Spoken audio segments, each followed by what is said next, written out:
pemirsa, Presiden Rusia Vladimir Putin menyambangi kota Beijing, China untuk bertemu dengan Presiden Xi Jinping.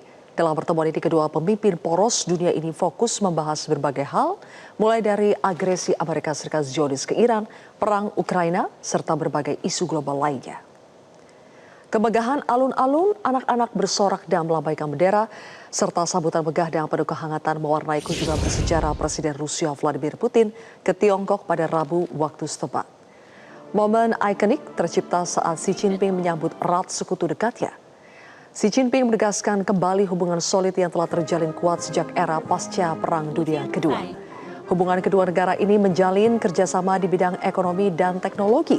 Sekitar 40 dokumen kerjasama strategis siap ditandatangani, memperkuat poros Moskow-Beijing di panggung global.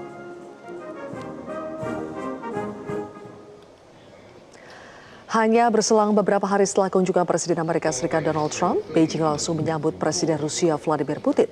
Langkah strategis ini kian mempertegas posisi Tiongkok sebagai kekuatan adidaya global yang berpengaruh. Dalam pertemuan panjang ini, Xi Jinping dan Putin resmi memperpanjang perjanjian persahabatan tahun 2001. Fokus utama mereka memperkuat kerjasama energi, keamanan, dan ekonomi.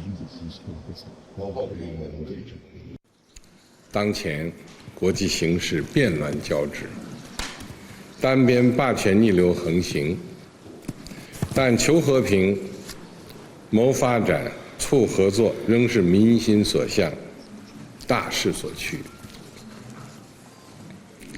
作为联合国安理会常任理事国和世界重要大国，中俄两国要着眼战略长远，以更高质量的全面战略协作。 助力各自国家发展振兴，推动构建更加公正合理的全球治理体系。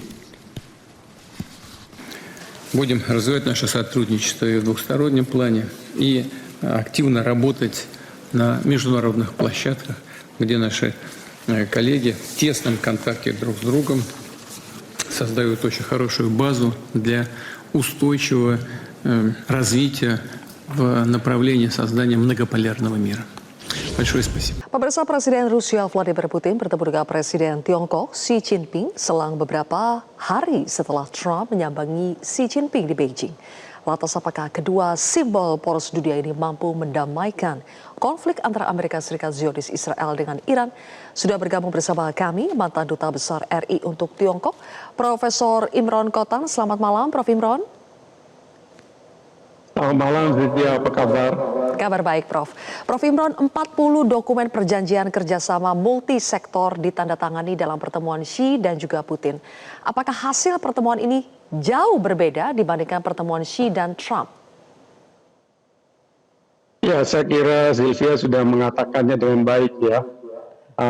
Saya melihat hasilnya itu lebih baik dari hasil yang dicapai oleh Presiden Xi Jinping dengan Presiden Trump, yang basically paling ada dua yang bisa kita tarik secara konkret, yaitu penjualan H200 dari Nvidia ke China dan kemudian pembelian pesawat Boeing. Itu baru pledge ya, belum tentu juga terlaksana karena ekonomi China dan ekonomi Amerika Serikat itu kan incompatible, bersaing justru. Apa yang diproduksi oleh China diproduksi juga oleh Amerika Serikat dan demikian juga sebaliknya.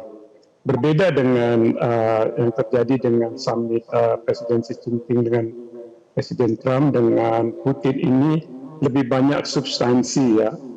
Kalau dari segi politik yang saya amati yang perlu kita catat untuk ke depan adalah kesepakatan mereka untuk menjadi kekuatan penyeimbang sebagai kekuatan yang menstabilkan konstruksi dari global politics. Itu saya kira merupakan asuransi juga bagi kita bahwa kekuatan dari China dan Rusia ini akan menjadi kekuatan stabilisasi daripada kekuatan destruktif ya. Dan itu satu. Yang kedua, mereka juga sepakat kembali ke asas multilateral. Tidak lagi mereka tidak ingin ada hegemon ya dari satu negara.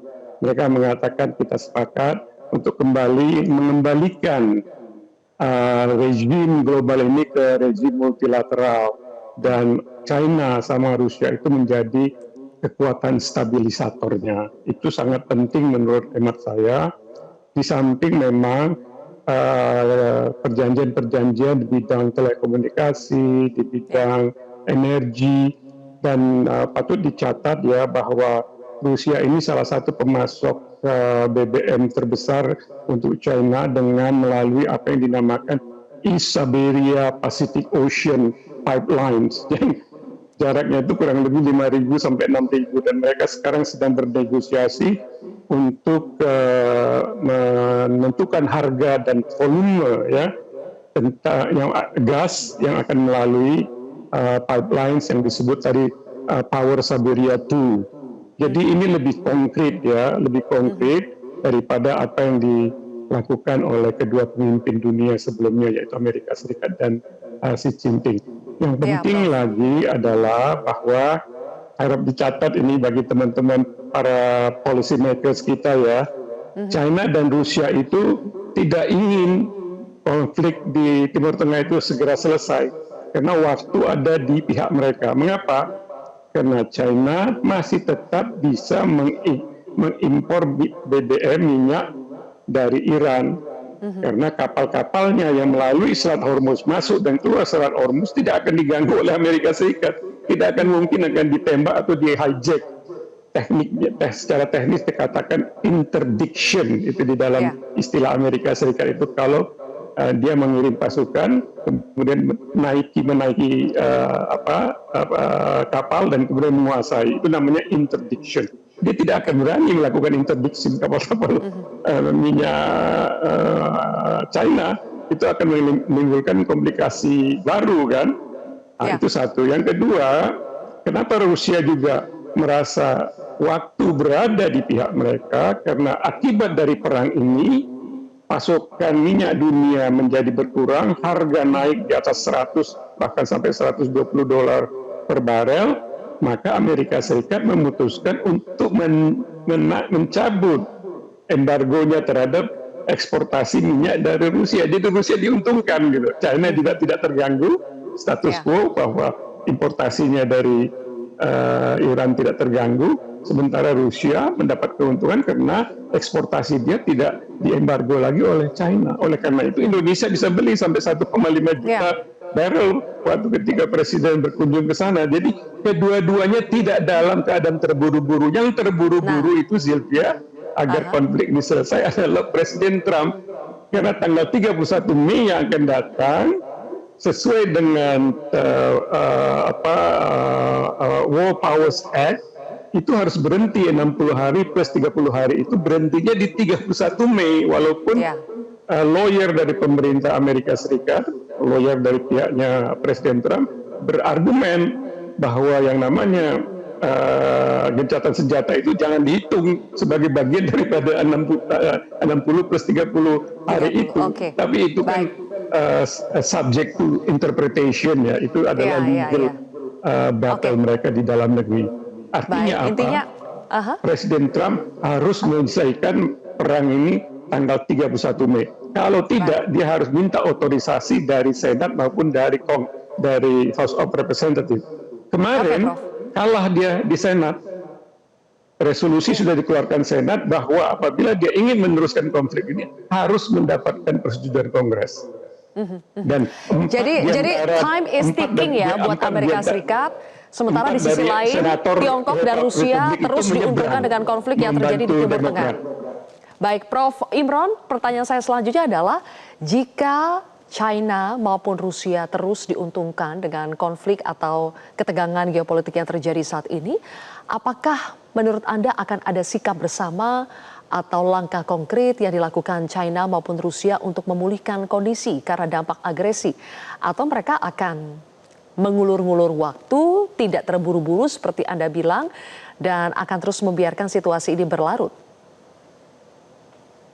Saya kira ada juga keuntungan geopolitik yang diambil oleh Rusia dan China ya.